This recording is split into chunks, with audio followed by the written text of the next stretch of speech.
Hello, welcome everyone. Now I am going to discuss combination of register और इसमें जो सबसे पहले हम पढ़ेंगे वो पढ़ेंगे series combination. Series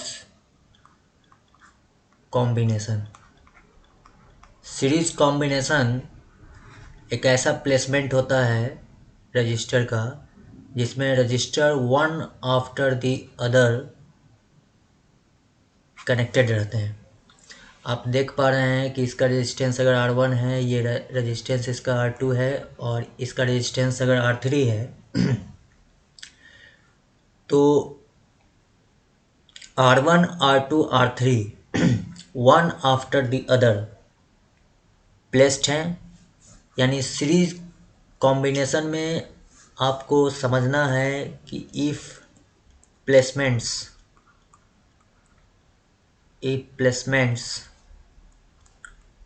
are one after the other तो ऐसा कॉम्बिनेशन सीरीज कॉम्बिनेशन के अंतर्गत आएगा।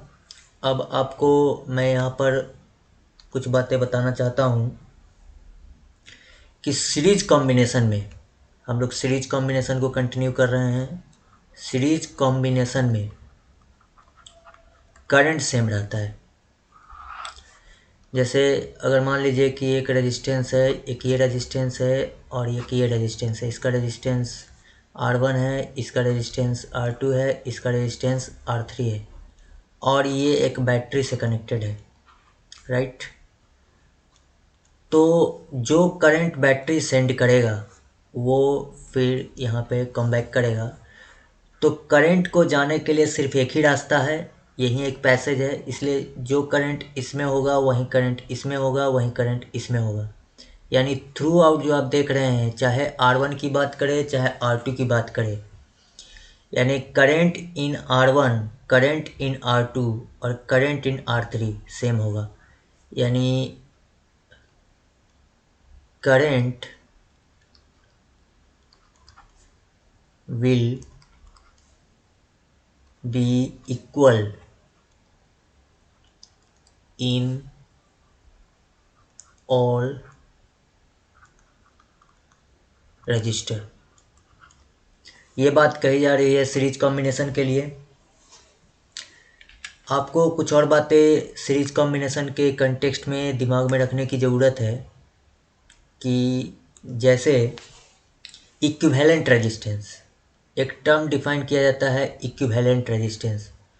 तो सबसे पहले हम लोगों को इक्विवेलेंट रेजिस्टेंस का मतलब समझने की ज़रूरत है। देखिए, इक्विवेलेंट रेजिस्टेंस का मतलब हुआ कि अगर मान लीजिए कि ये R1 है, दूसरा जो रजिस्टर है जिसका रेजिस्टेंस R2 है और एक थर्ड रजिस्टर है जिसका रेजिस्टेंस अगर R3 है और ये तीनों मिल करके जो काम कर रहा है, सबसे पहली बात है कि रजिस्टर करता क्या है, हीट प्रोड्यूस करता है। ये हीट प्रोड्यूस करेगा, ये हीट प्रोड्यूस करेगा, ये हीट प्रोड्यूस कर रहा है। तो ये तीनों इंडिविजुअली मिल करके जितना हीट प्रोड्यूस कर रहा है, तब जब हम इसके अक्रॉस भी वोल्टेज अप्लाई किए थे, इन तीनों के बदला हम एक ऐसा रेजिस्टेंस ले और उतना ही हम वोल्टेज अभी भी अप्लाई कर रहे हैं और ये रेजिस्टेंस उतना ही हीट प्रोड्यूस कर रहा है, तो कहा जाएगा कि ये इक्विवेलेंट रेजिस्टेंस है। यानी आप इसको ऐसे समझिए कि ये R1, R2, R3 मिल करके अगर हीट H प्रोड्यूस कर रहा है तो ये R इक्विवेलेंट आप लगा दिए हैं तो ये अकेले ही H प्रोड्यूस करेगा। तो कहा जाएगा कि R इक्विवेलेंट इन तीनों के बदले जो इक्विवेलेंट रेजिस्टेंस होगा वो ये होगा, R इक्विवेलेंट होगा। ओके, और R इक्विवेलेंट का जो एक्सप्रेशन होता है, इसको R इक्विवेलेंट भी बोलते हैं या R इफेक्टिव भी बोलते हैं। वो होता है R1 plus R2 plus R3 plus so on Rn। Okay,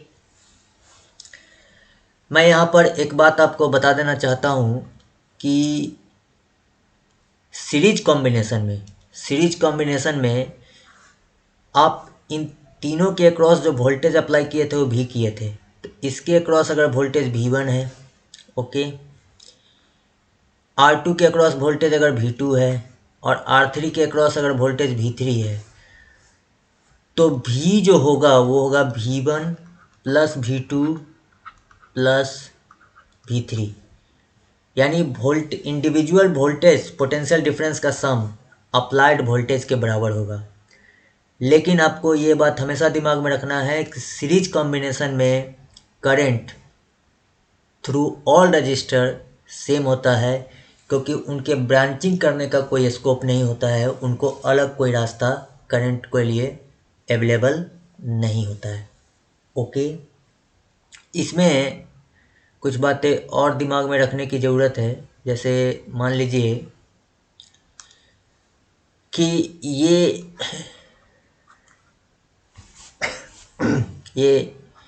register है R1, ये है R2 और ये है R3। ओके, और ऐसा ही मान लीजिए कि ये R4 है एंड सो ऑन है, Rn तक है। और इसके क्रॉस आपने n रजिस्टर आपने लगाया है सीरीज में, एक बैटरी आपने कनेक्ट किया है V। तो 1 के क्रॉस जो वोल्टेज होगा, जो पोटेंशियल डिफरेंस होगा, वो अगर V1 है, ओके, 2 के क्रॉस जो पोटेंशियल है वो V2 है पोटेंशियल डिफरेंस, 3 के क्रॉस जो पोटेंशियल डिफरेंस है वो V3 है, 4 के क्रॉस जो पोटेंशियल डिफरेंस है वो V4 है, और n के क्रॉस जो है वो है Vn है। यानी इसका मतलब ये हुआ कि V is equal to V1 plus V2 plus V3 plus V4 plus so on Vn होगा। बट इसमें करंट हर में सेम ही होगा, करंट में कोई डिफरेंस नहीं होगा, करंट हमेशा सेम रहेगा। इसको याद रखने का तरीका है कि आप ये ऐसे याद रखें, सीरी आई और पैरेलल के लिए पार भी, सीरीज में करंट सेम रहता है, पैरेलल में पोटेंशियल सेम रहता है। तो फिलहाल अभी हम पैरेलल की बात नहीं कर रहे हैं, अभी सिर्फ हम सीरीज़ की बात कर रहे हैं, तो इसको आपको दिमाग में रखना है, सीरी आई। ओके, इसमें एक क्वेश्चन पूछा जा सकता है कि आपको कोई रजिस्टर है, मान लीजिए कि कोई, अगर हम थर्ड रजिस्टर की बात करते हैं तो उसके अक्रॉस पोटेंशियल कितना है, V3 है। तो आपसे पूछ सकता है कि V3 कितना होगा, V3 कितना होगा, या इन जनरल आपसे पूछ सकता है कि किसी भी nth रजिस्टर है उसके अक्रॉस पोटेंशियल कितना होगा। तो आप एक चीज़ जानते हैं कि ओम्स लॉ से V is equal to I into R होता है। और अभी अभी मैंने बताया है कि सीरीज कॉम्बिनेशन में R इक्विवेलेंट, या फिर से मैं यहाँ पे इस बात को बता देना चाहता हूँ कि R इक्विवेलेंट जो होता है सीरीज कॉम्बिनेशन में, वो होता है R1 plus R2 plus R3 plus so on Rn होता है। तो Vn जो होगा, अगर हम Vn की बात करें तो Vn होगा, करंट तो सब में सेम है, I, okay, into Rn। Vn जो होगा वो होगा I इंटू Rn। और आपको मैं यहाँ पे कहना चाहता हूँ कि ये जो करंट सेंड कर रहा है, ओम्स लॉ से आप जानते हैं V is equal to I R होता है। तो I जो होगा वो होगा V अपॉन R इक्विवेलेंट, यानी ये जो बैटरी करंट सेंड कर रहा है वो इतना सेंड कर रहा है, जहाँ पे R इक्विवेलेंट आप ये देख रहे हैं। तो आप यहाँ पे अगर आप इस वैल्यू को प्लेस करते हैं तो ऐसी स्थिति में आपको जो वैल्यू आएगा वो आएगा I into V, I into V, Rn जो हुआ, Rn की बात अगर हम करें, I जो हमारा हुआ वो हुआ V upon R equivalent. R equivalent का मतलब हो गया, करंट की बात हम यहाँ नहीं कर रहे हैं, हम बात कर रहे हैं, करंट तो हम यहाँ पर ले ही रहे हैं, current is equal to V upon R equivalent. तो V upon R equivalent, R equivalent, और यहाँ पर आर एन है, तो ऐसी स्थिति में ये वैल्यू आ जाएगा V इंटू आर एन, और आर इक्विवेलेंट जो है वो हो जाएगा R1 plus R2 plus so on R N. Okay, फिर से मैं इसको आपको सामने फिर से इसी बात को फिर से एक्सप्लेन कर देता हूँ कि जैसे मान लीजिए कि ये रजिस्टर है जिसका रेजिस्टेंस R1 है, ये एक रजिस्टर है जिसका रेजिस्टेंस R2 है, और ये एक रेजिस्टेंस है R3। हमने एक बैटरी लगाया है, ये करंट भेजेगा, V वोल्टेज है, इसके क्रॉस पोटेंशियल V1 है, इसके क्रॉस पोटेंशियल V2 है, और इसके क्रॉस पोटेंशियल V3 है। आप जानते हैं कि V is equal to V1 plus V2 plus V3 होगा। ओके, और करंट सब जगह सेम होगा, इसमें भी करंट I होगा, इसमें भी करंट I होगा, और इसमें भी करंट सेम होगा, क्योंकि करंट को बाइफरकेट होने का कोई स्कोप या पैसेज नहीं है। अब आपसे पूछेगा कि बताइए V2 कितना है, तो V2 जो होगा वो होगा, V2 जो आपका होगा वो होगा I इंटू R2। V1 जो होगा वो कितना होगा I इंटू R1, और V3 जो होगा वो कितना होगा I इंटू R3। और अगर मैं इक्विवेलेंट रेजिस्टेंस की बात करूँ, इस सिचुएशन में इक्विवेलेंट रेजिस्टेंस की बात करूँ, तो इक्विवेलेंट रेजिस्टेंस होगा R1 plus R2 plus R3। तो इसको अगर हम यहाँ पर इक्विवेलेंट लगा देते हैं, जैसे मैंने यहाँ पे R इक्विवेलेंट लगाया, यहाँ पर ये बैटरी है जिसका वोल्टेज V है, तो ये करंट कितना सेंड कर रहा था, ये करंट कितना सेंड कर रहा था, तो V is equal to I into R equivalent होगा ओम्स लॉ से। ये जो बात मैंने लिखा ओम्स लॉ से, तो I जो होगा वो कितना होगा V अपॉन आर इक्विवेलेंट, यानी ये जो वैल्यू होगा वो होगा V upon R1 plus R2 plus R3। और हमें क्या चाहिए, हमें चाहिए V2 चाहिए, तो V2 जो होगा वो होगा I का वैल्यू आया कितना है, I का वैल्यू इतना आया है, I का वैल्यू आया है V upon R1 plus R2 plus R3। ये हमारा I आ गया, और इसमें आप किससे मल्टीप्लाई कर दीजिए, R2 से मल्टीप्लाई कर दीजिए। यानी इन जनरल अगर हम बात करें, इन जनरल अगर हम बात करते हैं, तो Vn जो होगा किसी भी nth रजिस्टर के क्रॉस जो Vn होगा वो होगा Rn upon R1 plus R2 plus R3 plus so on Rn। Okay, और इसमें मल्टीप्लाई हो जाएगा किससे, V से। तो इस तरह से न्यूमेरिकल आपके सामने आ सकते हैं। अब इसमें जो इम्पोर्टेंट बात है वो ये है कि इसका प्रूफ क्या है, कि R इक्विवेलेंट जो होता है वो R1 plus R2 plus R3 होता है। जैसे ये R1 है, ठीक है, ये R2 है, ये R3 है। हमने यहाँ पे एक बैटरी कनेक्ट किया है जिसका V है, और ये करंट सेंड कर रहा है I। इसके क्रॉस पोटेंशियल V1 है, इसके क्रॉस पोटेंशियल V2 है, और इसके क्रॉस पोटेंशियल V3 है। इक्विवेलेंट रेजिस्टेंस का मतलब हुआ कि ये तीनों मिल करके जो काम कर रहा है, ये अकेले उतना काम कर दे, तो रजिस्टर का काम है हीट प्रोड्यूस करना। ये V है, ये स्टिल I करंट सेंड कर रहा है। तो इसमें जो आप देख रहे हैं V1 की बात करें, V जो है वो है V1 plus V2 plus V3, और यहाँ पर V जो है वो है I into R equivalent. Okay, V1 होगा वो कितना, V1 होगा आपका I इंटू R1, V2 कितना होगा I इंटू R2, और V3 कितना होगा I इंटू R3। इन सारे वैल्यू को यहाँ पे अगर हम प्लेस करते हैं तो ऐसी स्थिति में ये आ जाएगा I into R equivalent is equal to I into R1 plus I into R2 plus I into R3। यानी आपको मिल गया R इक्विवेलेंट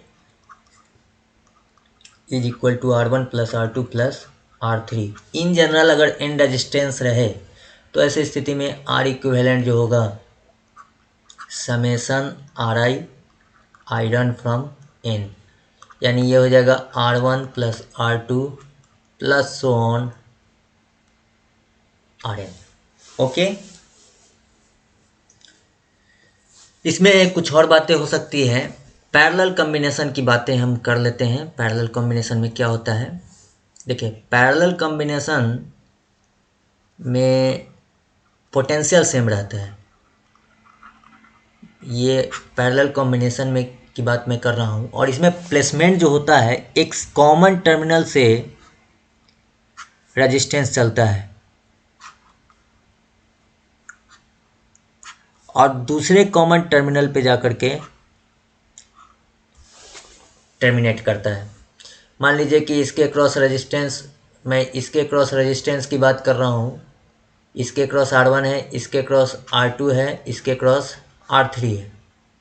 ओके, और ये कनेक्टेड है थ्रू अ बैटरी। तो ये जो प्लेसमेंट आप देख रहे हैं, यही प्लेसमेंट आपका पैरेलल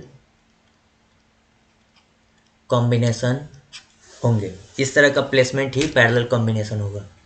अब पैरेलल कॉम्बिनेशन के कंसर्न में मैं आपको कहना चाहता हूँ, फिर से मैं फिगर ड्रॉ कर देता हूँ।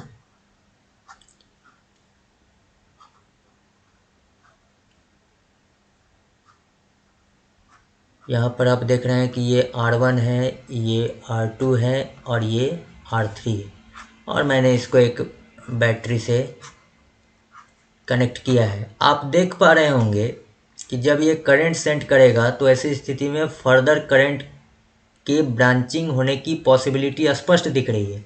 यहाँ से करंट जाएगा तो इसमें करंट चला जाएगा I1, इसमें करंट चला जाएगा I2 और इसमें करंट चला जाएगा I3। यानी ये यहाँ पे I1 आया, ये यहाँ पे I2 आया और ये इसके थ्रू जा रहा था I3। फिर ये कम बैक करेगा और फिर ये तीनों मिल करके यहाँ पे आ जाएगा। पैरेलल में पोटेंशियल सेम होता है। देखिए ये तीनों रजिस्टर का एक एंड कॉमन पॉइंट पे और तीनों रजिस्टर का दूसरा एंड जो है वो भी कॉमन पॉइंट पे है, यानी सब के क्रॉस जो पोटेंशियल है वो अप्लाइड वोल्टेज V के बराबर है। यानी इसमें V फिक्स रहता है, पैरेलल कॉम्बिनेशन में V फिक्स्ड रहता है,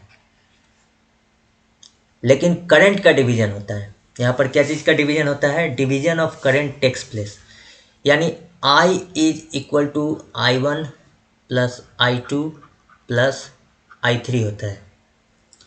और इसके अगर हम इक्विवेलेंट रेजिस्टेंस की बात करें, ये अगर हम R इक्विवेलेंट की बात करते हैं और यहाँ पे हमने एक बैटरी कनेक्ट किया है जिसका पोटेंशियल V है, तो मैंने पहले भी बताया है कि इक्विवेलेंट रेजिस्टेंस का मतलब यही होता है कि ये तीनों मिल करके जो काम कर रहा है वो ये अकेले काम कर दे। रजिस्टर का काम क्या है, हीट प्रोड्यूस करना, यानी तीनों मिल करके जो प्रोड्यूस कर रहा है हीट वो ये अकेले प्रोड्यूस कर दे। तो इन तीनों के बदले अगर हम सिर्फ इसको भी लगा देंगे तो बात वही होगी, इसलिए इसको इक्विवेलेंट रेजिस्टेंस कहा जाता है। ओम्स लॉ कहता है V equal to IR। Okay, तो इसके क्रॉस जो I होगा वो होगा V अपॉन R इक्विवेलेंट, क्योंकि यहाँ पर जो आप I देख रहे हैं वो होगा V upon R equivalent. I1 जो होगा वो होगा V अपॉन R1, I2 जो होगा वो कितना होगा V अपॉन R2, और I3 जो होगा वो कितना होगा V अपॉन R3। चूँकि V सबके क्रॉस सेम है उसका एडवांटेज हमें मिल रहा है, यानी 1 अपॉन R इक्विवेलेंट जो आप पाएंगे वो पाएंगे 1 upon R1 plus 1 upon R2 plus 1 upon R3। Okay, इसमें आपको समझना ये है कि पैरेलल कॉम्बिनेशन में भी सेम रहता है। तो होता क्या है, डिवीजन ऑफ करंट होता है, डिवीजन ऑफ करंट होता है। ओके, अब जैसे एक बात आप दिमाग में रखिए कि if I is the total current, I is the total current entering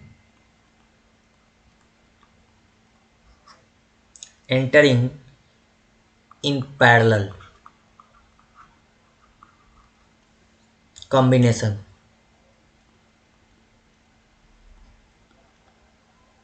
then मैं ये कहना चाहता हूँ कि ये पैरेलल कॉम्बिनेशन है। ओके, ये आप जो देख पा रहे हैं ये पैरेलल कॉम्बिनेशन है और इसमें एक बैटरी कनेक्टेड था जिसका वोल्टेज V है और ये जो टोटल करंट सेंड कर रहा है वो I कर रहा है, कैपिटल I की बात हम कर रहे हैं, कैपिटल I कर रहा है। तो किसी अगर मान लीजिए कि अगर हम ये लेते हैं, मान लीजिए कि इसको हम I कहते हैं, इसको J कहते हैं, इसको K कहते हैं, इसके क्रॉस जो रेजिस्टेंस है RI है, इसके क्रॉस जो रेजिस्टेंस है सेकंड बीच वाले के क्रॉस जो रेजिस्टेंस है वो RJ है और नीचे वाले के क्रॉस जो रेजिस्टेंस है वो RK है। तो पूछ सकता है कि भाई RI में कितना करंट जा रहा है, क्योंकि यहाँ पर तो करंट सेम नहीं है, करंट सेम नहीं लग रहा है कि करंट सेम है।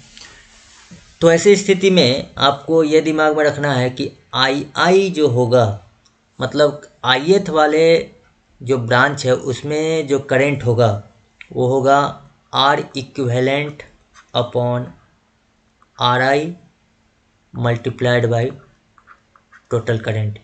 जैसे हम वहाँ पे सोच के काम किए थे, सीरीज कॉम्बिनेशन में वोल्टेज निकाले थे, चूँकि सीरीज कॉम्बिनेशन में क्या हुआ था, वोल्टेज सीरीज कॉम्बिनेशन में आप याद कीजिए कि सीरीज कॉम्बिनेशन में क्या होता था कि आप V लगाते थे और इसके क्रॉस V1 होता था, इसके क्रॉस V2 होता था, इसके क्रॉस V3 होता था, सब में क्या होता था, करंट सेम होता था।